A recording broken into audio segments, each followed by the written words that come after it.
سلام دوستان، من صبا هستم از آژانس طراحی وب پالت و میخوام در مورد اینکه چطور کسب و کارتون رو به صورت رایگان خودتون توی گوگل ثبت کنید امروز بهتون آموزش بدم. حالا این یعنی چی این صحبتی که میکنم؟ ببینید مثلا شما میخواین برین کافه با دوستاتون، مثلا توی خیابون ستارخان میخواید با دوستاتون برید کافه. بنابراین گوگل رو باز میکنید و مینویسید کافه های خیابون ستارخان.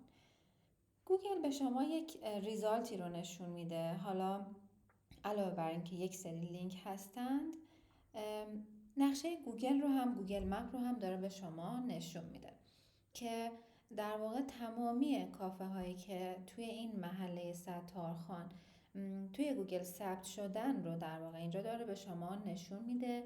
یه رنگ داره بهتون میده و شما اگر که روی این کافه مثلا کلیک بکنید یه سری عکس میبینید، یه سری اطلاعات میبینید مثل مسیر رسیدن به اونجا، اطلاعات تماس و یه سری اطلاعات هم اینجا هستش که در واقع یه سری ریویو هست که افرادی که رفتن این کافه و حالا اونجا قهوه خوردن، غذا خوردن و تایم اونجا گذروندن، اطلاعاتی رو اینجا میتونن در مورد این کسب و کار بنویسن.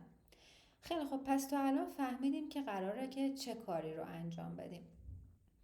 یه نکته خیلی کوچولو بهتون بگم و اون این که خب این کار به صورت رایگان انجام میشه و برای کسب و کارهایی که وبسایت دارن یه کاری هست که میتونه تضمین بکنه که یک مقداری به رنک شما در گوگل کمک بکنه و در واقع توی سرچ های محلی.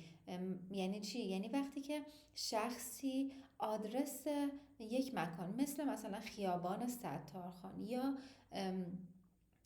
مثلا بهترین پزشک زیبایی در تهران، در کرج، در خیابان ستارخان رو سرچ میکنه، شما در نقشه ثبت بشید.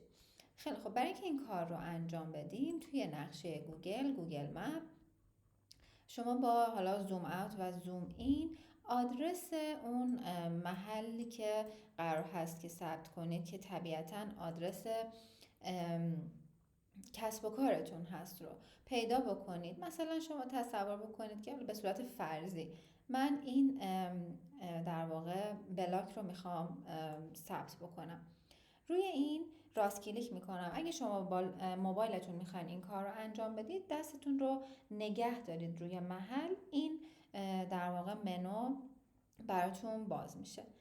Add a missing place رو از اینجا انتخاب میکنم و اطلاعات مربوطه به کسب و کارم که اسم کسب و کارم، کاتگوری که خیلی مهمه که مثلا شما اگه کافه میخوای ثبت کنید دستش مشخص باشه. اگه که یک کسب و کاری هست که در واقع یک فروشگاه هست، همینطور میبینید حتما باید متناسب با کسب و کارتون این دسته‌بندی رو انتخاب بکنید.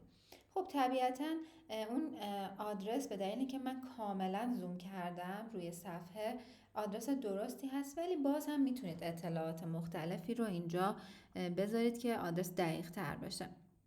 ببینید من اینجا روی add more details میزنم که به من گفته تو میتونی تلفن، ساعتهایی که کسب و کارت فعال هست در هفته، وبسایت و حتی چند تا عکس از محلی که میخوای ثبت کنی رو توی گوگل بذاری. من اینجا کلیک میکنم، شروع میکنم. مثلا اینجا اگر که کلیک بکنم به من این امکان رو میده که مثلا بگم که تو چه روزهای هفته کسب و کار من بسته هست.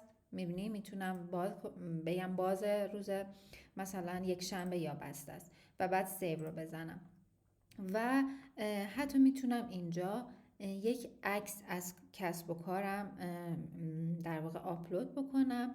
برمیگردم عقب، نمیخوام اینا رو فعلا.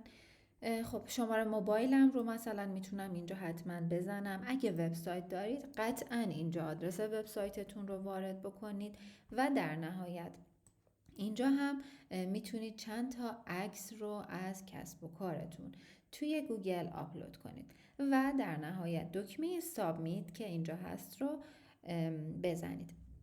بچه ها خیلی خیلی مهمه که بعد از اینکه این کار رو انجام دادید یک زمانی میگذره، مثلا بین چند ساعت تا 24 ساعت میگذره و به شما ایمیل میاد که در واقع از طرف گوگل ایمیل میاد که این کسب و کار رو من ثبت کردم. اما از اون به بعد شما باید به مشتریانتون بگید که بیان و در مورد کسب و کار شما ریویو بنویسن. میبینین ریویو نوشتن خیلی مهمه.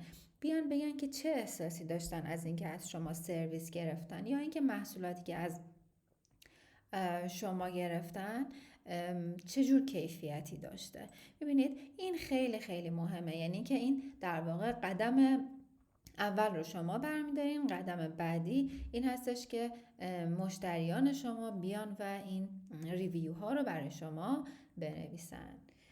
خب بچه ها امیدوارم که این آموزش به دردتون بخوره. همونطوری که گفتم این کار به شما کمک میکنه که توی سرچ گوگل بالا بیاین.